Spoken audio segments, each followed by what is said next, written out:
Bonjour, je participe à une pétition et donc je vais profiter pour faire un aperçu de l'urbanisation de la ville d'Abidjan. Alors la pétition, c'est par rapport au site dénommé Dahlia Fleur, qui est un parc naturel en plein Abidjan, dans la commune de Cocody, qui fait 148 hectares. Alors, il semble que en tout cas, il est question de transformer donc cette zone, ce site-là, en hôtel. Et paraîtrait que cela est très avancé. Voilà ce qui est écrit ici. La Côte d'Ivoire va enregistrer l'un des complexes hôteliers les plus importants du marché africain. Le groupe Accor porte en effet le projet d'un hôtel estampillé de son enseigne de luxe, Fairmont Hotel, qui sera implanté donc à Bingerville, à l'ouest de la Côte d'Ivoire. Donc, on va dire, ils ont mis Bingerville, mais on va dire que c'est à peu près donc dans la commune, entre la commune de Cocody et Bingerville. Voilà. Cette zone-là se situe dans le quartier qu'on appelle la cour d'extension, qui dépend de Cocody. Alors donc, nous allons essayer de visiter un peu. Alors, j'ai choisi des images satellitaires qui vont nous permettre de voir un peu. Alors, ces images satellitaires sont sur Google Earth. Et donc, on pourrait aller donc à cette réserve qui se situe là. Voilà. Donc, c'est le parc en question, le parc Dahlia Fleur, qui est donc là. Voilà, une tache verte qui représente la forêt, avec tout autour donc une oppression urbaine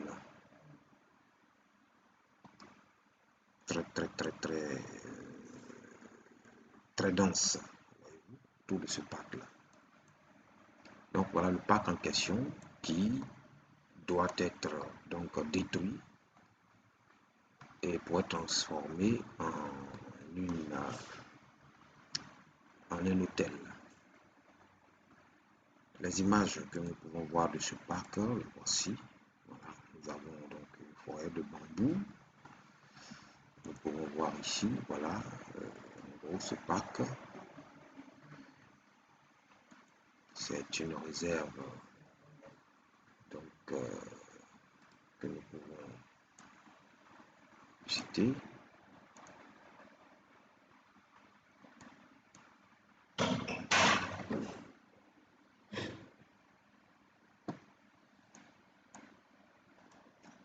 Donc cette réserve est référencée par l'Office ivoirien des parcs et réserves et porte le nom de réserve naturelle partielle de Dahlia Fleur. Et nous avons donc bien sûr,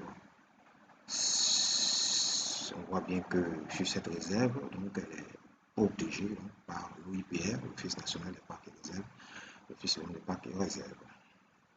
Voyez-vous, nous avons des essences, beaucoup d'essences de plantes qui sont dans cette réserve. Quand on sait que les forêts en Côte d'Ivoire totalement disparu, le pourcentage qui reste est très faible. Nous avons donc une réserve en plein Abidjan avec des essences qui aussi sont rares aujourd'hui. Une réserve donc qui contient des plantes qui pourraient permettre donc de recréer notre forêt à l'état naturel en Côte d'Ivoire avec sa végétation particulière. Et donc, la réserve Dahlia Fleur est aurait donc fait l'objet de convoitises et donc le projet donc de la transformer, cette réserve en hôtel, est très avancé. Apparemment, tout est signé. Alors, c'est quelque chose qui ne va pas dans le sens justement de la préservation de l'environnement dans la ville d'Abidjan. C'est bien beau de construire des maisons, mais une ville, ce ne sont pas seulement des tas de béton, des quartiers en un point fini, comme ce qu'est devenu la ville d'Abidjan, qui est un véritable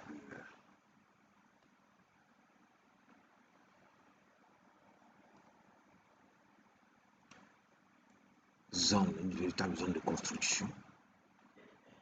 Voyez-vous, donc nous avons l'image aérienne de la ville d'Abidjan, avec au centre le parc d'Alia Fleur, qui est là.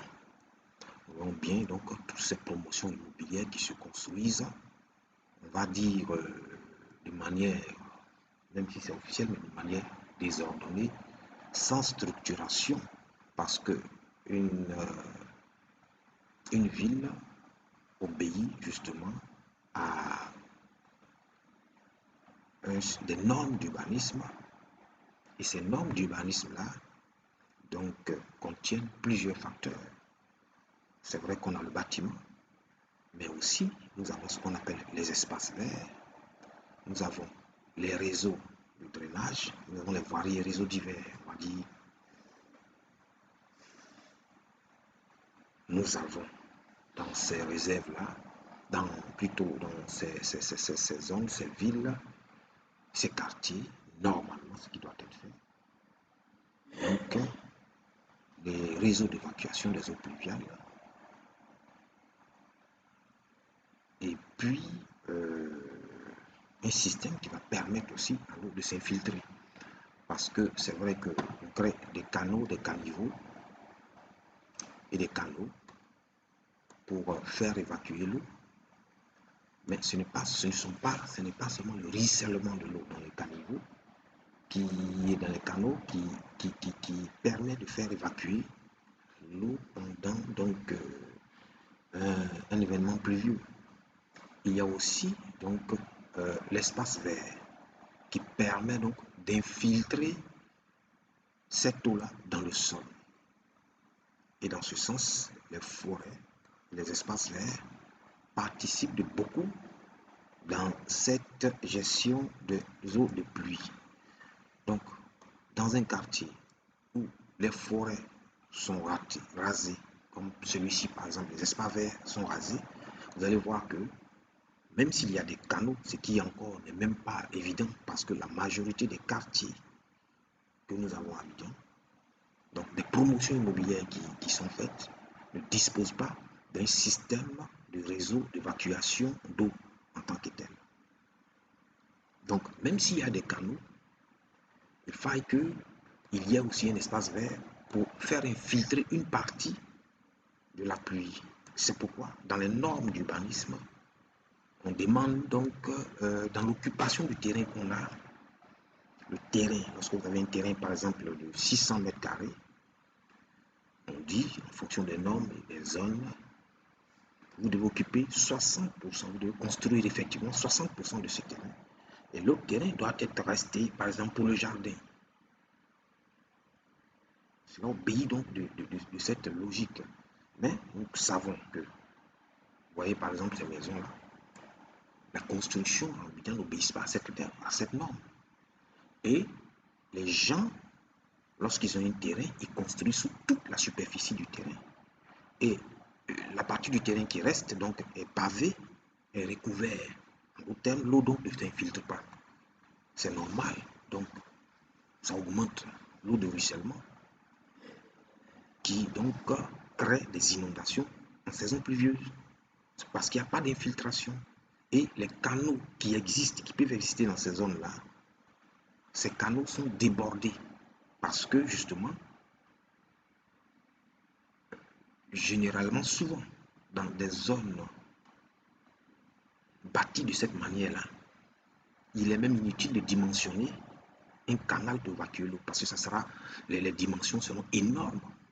Si tout le monde, si on estimait que tout le monde donc rêvait donc l'espace qu'il occupe et que toutes ces zones, par exemple plusieurs hectares qui servent à des promotions immobilières sont recouvertes, toute l'eau va ruisseler et aucun canal ne peut canaliser cette eau-là. Il y aura forcément de l'inondation.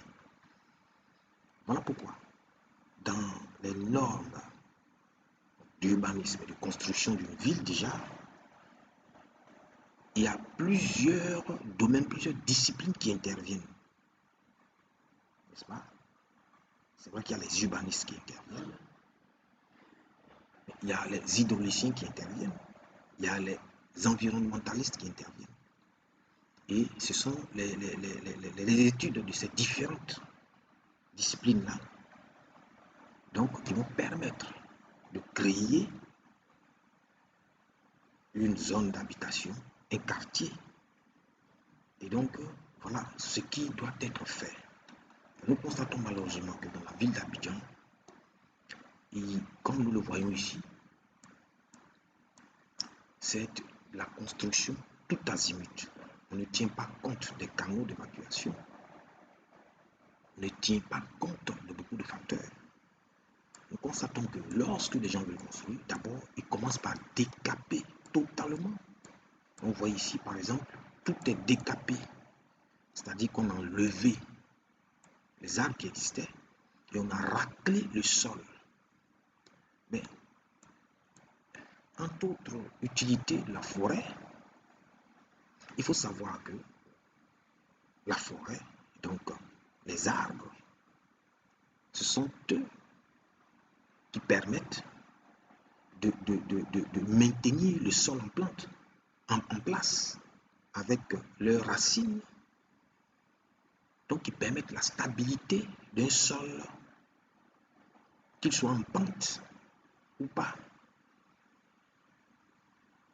Dès lors qu'on enlève donc toutes ces plantes sur ce sol-là devient un sol instable. Il sera donc déstructuré et les constructions qui vont s'y faire, parce que lorsque les gens font ce genre de capage, ils se mettent à construire. Mais les sols, pendant les saisons de pluie, sont imbibés d'eau. Ils sont totalement déstructurés. Il y a même des glissements de terrain. C'est ce que vous constatez ici, par exemple. Nous avons, donc lorsque on fait comme ça, on voit bien le relief. Donc dans cette zone d'Alia Fleur, vous voyez bien que toute cette zone qui était recouverte par la forêt ont été décapées certainement pour y construire des promotions immobilières sans normes réelles.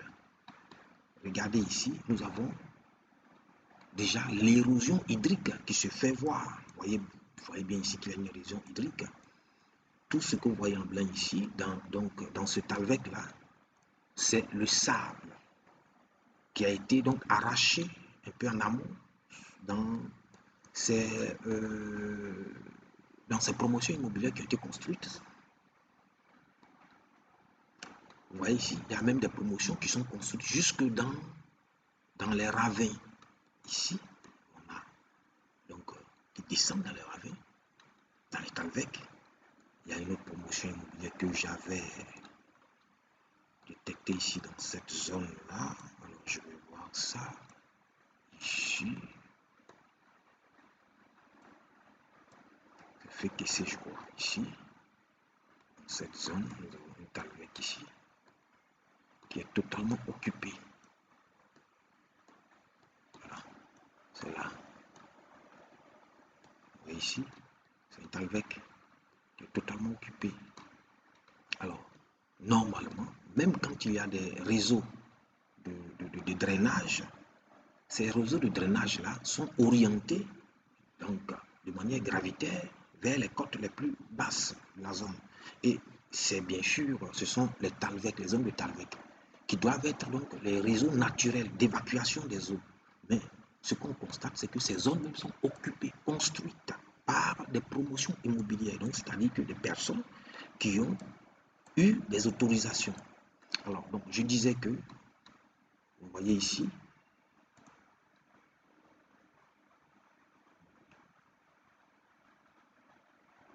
je disais donc que dans cette zone, vous voyez, ce sable que vous voyez ici, qui a rempli totalement, qui est en train de fermer même le Talvec, a été arraché bien en amont dans tous ces lotissements-là. C'est une érosion et bien sûr, il y a donc un déchaussement continuel donc, des constructions, que ce soit des maisons basses ou des maisons à étage. On voit aujourd'hui à Abidjan les écroulements de maisons. Donc, il y a l'érosion qui transporte donc la terre, qui lessive la terre et qui le dépose dans les ravins de Talvec. Parce qu'il n'y a pas de plantes, tout a été décoiffé et on a pavé tout et le ruissellement est très élevé. Aucune canalisation même ne peut les contenir. Vous voyez, bien sûr, lorsqu'il y a des saisons, lorsqu'on a la saison de pluie, la majorité des caniveaux qui ont été créés sont débordés parce que justement, il y a des normes qui ne sont pas respectées. Et vous voyez donc dans ce canal-là, dans ce Talvec-là, donc la terre qui est déversée ici, qui est arrachée un peu plus en amont, en haut, en hauteur, et qui est déversée donc par le ruissellement. Vous allez voir ici, ça, nous avons un plan d'eau qui est un plan d'eau lagunaire. En plus, donc, on voit ici, avec cette couleur-là, je crois qu'on voit de la turbidité. Ça veut dire quoi? Que l'eau, le taux donc, de boue de terre est assez élevé, au point où cette étendue d'eau, qui est lagune aujourd'hui, a changé de couleur. Il y a une turbidité qui montre justement que les matières en suspension sont élevées. Le taux, n'est-ce pas, est très élevé.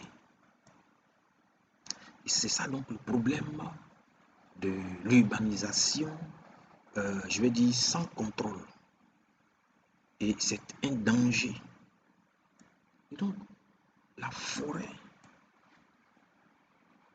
lorsqu'on a la chance d'avoir une forêt, une réserve protégée par une institution nationale, pourquoi donc, dans cette zone où l'érosion est élevée, pourquoi enlever encore cette forêt-là et créer un village, quel que soit donc ce qui, les infrastructures qu'ils vont créer ou bien ce qu'ils vont laisser, créer donc un hôtel. Pourquoi ne pas laisser cette forêt? Qu'est-ce qui empêche donc de laisser cette forêt? Quelle est l'utilité d'un hôtel alors que nous avons perdu nos forêts et que nous avons une forêt en pleine ville qui donc joue le rôle, permet d'infiltrer, de permettre à l'eau de s'infiltrer. Ici, dans cette zone, il n'y a pas d'inondation. Permet à l'eau de s'infiltrer, permet donc à la nappe phréatique, parce que quand l'eau s'infiltre, il remplit donc une réserve d'eau souterraine qu'on appelle nappe phréatique. Dans la ville d'Abidjan, par exemple, l'adduction d'eau se fait à partir, jusqu'à un certain temps, en tout cas, à partir des forages. Parce que Abidjan repose sur une nappe phréatique qu'on appelle nappe phréatique généralisée. Et c'est dans cette nappe phréatique que l'essentiel de l'eau était pompé et est toujours pompé pour alimenter, n'est-ce pas, les ménages. Cette nappe phréatique, elle est rechargée par la forêt. Quand il y a la forêt, il y a infiltration. Quand il n'y a pas de forêt, il y a ruissellement. Et donc, les nappes phréatiques sont déchargées. Donc, ici, il y a infiltration. Et donc, il y a une réduction du ruissellement. Bien sûr, vous voyez ici, lorsque vous regardez bien, vous allez voir que les pentes sont plus abruptes ici. Parce que il y a une forêt qui recouvre. Hein? Mais de l'autre côté, on voit que les pentes s'adoucissent parce que le ruissellement, donc l'érosion est forte. elle est très forte. Et à la longue, tous ces bâtiments qui ont été construits seront menacés. Il n'y a rien à dire, parce que cette terre-là, elle quitte quelque part. Elle déchausse les bâtiments, les fondations, elle déstructure, donc la structure même du sol, les fondations. Et donc cela crée, bien sûr, entre autres, les éboulements, les immeubles qui s'écroulent. Pourquoi donc je crois qu'il est important donc de ne pas arracher cette forêt? Parce que déjà, la ville, elle est déjà, même, nous voyons ici, une partie même de cette forêt est déjà occupée par une promotion. Ce qui est un non-sens. Voyez-vous, lorsqu'on regarde même l'occupation, c'est une occupation qui est, on va dire, désordonnée, très désordonnée, qui vraiment n'obéit pas à des normes réelles d'urbanisme. Quand on construit ici, voyez-vous, dans un calvec, c'est très grave. Et donc nous demandons, nous avons participé à cette pétition, nous demandons à ce que cette forêt soit laissée là, parce que c'est important. La forêt permet donc de préserver la nappe phréatique et donc les ruisseaux. Il faudrait savoir que lorsque nous prenons la forêt du Banco, pour ceux qui connaissent cette zone-là, nous avons une petite rivière dans cette zone, voilà la forêt du Banco. Et dans cette zone-là, voilà, ici, apparemment, dans cette zone-là, voilà, c'est un plan d'eau qui s'est formé par le ruissellement d'une rivière qui sort de cette grande forêt. Est-ce que dans la ville, il n'existe plus de rivière alors que la ville d'Abidjan était avant une zone très boisée? Aujourd'hui, il n'y a pas de rivière. La seule rivière pérenne qui existe aujourd'hui, c'est celle qui sort de la forêt du Banco. Elle sort ici et puis, voilà, elle va dans la mer, là, plutôt dans la lagune, à partir de cette zone-là, forêt du Banco. Voyez-vous, voilà, c'est un cours d'eau qui passe là. Ce cours d'eau-là, il est protégé simplement par la forêt. Puisque la forêt donc, permet à l'eau de s'infiltrer. Et cette eau-là donc sort donc, dans les différentes rivières. Parce que c'est la résurgence des eaux des nappes phréatiques qui forment les rivières, y compris la source. Et nous voyons aussi que la source de cette rivière-là, elle est protégée puisqu'elle est en pleine forêt. Donc cette rivière, justement, elle est pérenne. Elle est pérenne. Mais à part elle, aucune rivière aujourd'hui. Or, dans le passé, on avait des rivières qui coulaient, qui traversaient toute la ville d'Abidjan pour alimenter, donc pour se jeter dans la lagune, telle que cette rivière que je vais montrer ici. Voilà, on a l'Indénié que je vais chercher. Je vais taper ça. Je suis sur Google Earth. Indénié. Voici, centre de pharmacie de l'Indénié. Je pense que je vais retrouver ça facilement.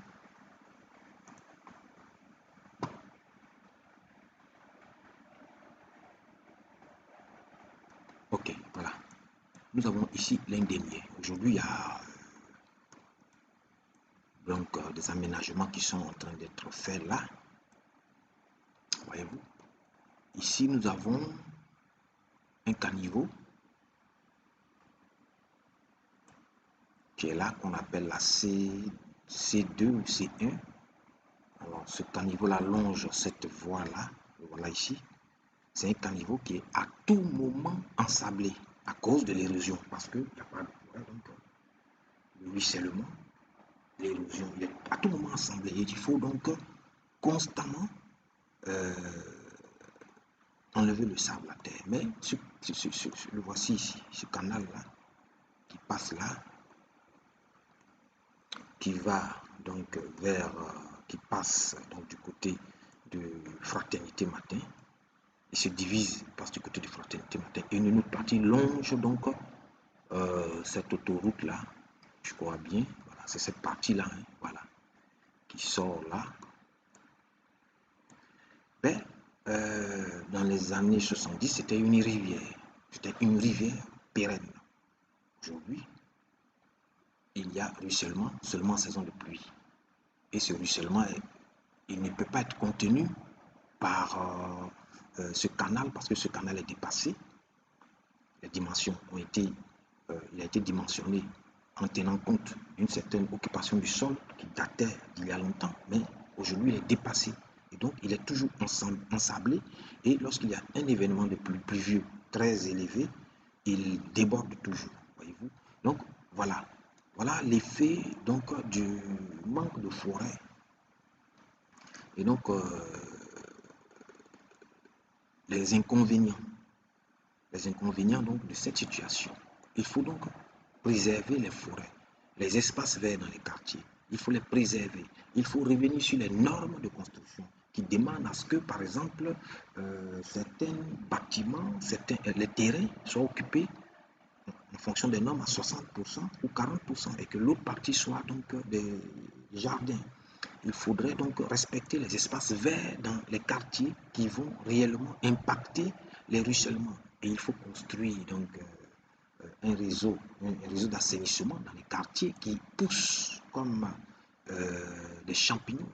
Mais aucun système d'assainissement réel n'est créé. Les gens construisent comme ils voient, on fait élever des bétons, des masses de béton et c'est tout. Mais les dégâts sont là. Nous avons des inondations mortelles, n'est-ce pas, chaque année. Et c'est grave. Alors, donc, nous demandons à ce que ce projet-là soit pas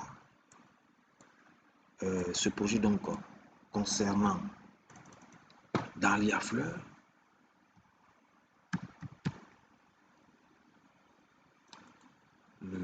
ne soit pas fait. Il faut vraiment voir autre chose. Cette forêt-là, il faut la protéger. Il faut la protéger. Il faut la protéger. C'est l'une des rares forêts. Et il ne faut pas se mettre la pression pour rien. La ville, déjà, la concentration dans la ville d'Abidjan est tellement élevée, la concentration d'habitants et de construction, que ça ne sert à rien de privilégier ces projets qui ne sont pas en réalité rentables pour la population. Donc la forêt est un trésor qu'il faut préserver. Il faut préserver. Il ne faut pas regarder autre chose. Il faut regarder donc l'impact de cette forêt-là dans son environnement et la préserver.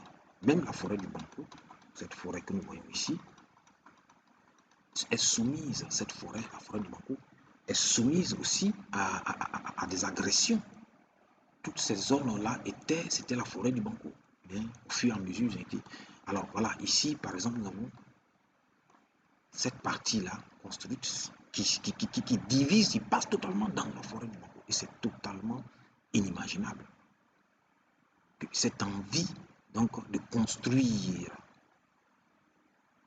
alors que même le loyer est toujours élevé, malgré donc cette construction à perte de vue, l'ivoirien ou celui qui vient en Côte d'Ivoire n'est pas bien logé, l'essentiel en tout cas, n'est pas bien logé. Les loyers sont élevés et il y a la précarité parce que les quartiers ne sont pas bien construits. Des gens déménagent de leur quartier chaque année et pour revenir. Et ça, c'est grave. Toutes les maisons qui sont inondées deviennent un danger au bout de quelques années parce que les fondations qui restent, qui n'ont pas été conçues, n'est-ce pas, pour rester sous l'eau pendant un certain temps, sont au fur et à mesure en train d'être déstructurées, en train de se désagréger. Et tôt ou tard, ils ne pourront plus fonctionner comme il se doit. Et il y aura des éboulements dans toutes les zones où les maisons sont sous l'eau, où les terrains sont imbibés d'eau, sont saturés d'eau. Pendant un certain temps, il faut savoir que ces maisons-là auront un problème à la longue et risquent de s'écrouler. Donc il faut régler ces problèmes-là et ne pas chercher à construire à perte de vue un quartier, une zone village qui devient une mégalopole. Aujourd'hui, on ne fait plus la différence entre Bingerville et Abidjan. On ne fait plus la différence entre Grand Bassam et Abidjan. On ne fait plus la différence même entre Agboville et Abidjan. C'est en train de devenir Dabou et Abidjan. Il n'y a plus de différence. Les villes se touchent. C'est grave et hein, il faut le faire. Les mégalopoles dans les autres pays, ces mégalopoles sont structurées autour d'un système d'assainissement bien conçu. Alors, on ne peut pas construire promotion par promotion sans vraiment une structuration bien étudiée. C'est un danger. Et donc, je reviens à ma forêt. Il faut donc laisser Dahlia Fleur, car c'est un poumon vert. Laissons Dahlia Fleur. J'ai donc signé cette pétition. Je vous remercie.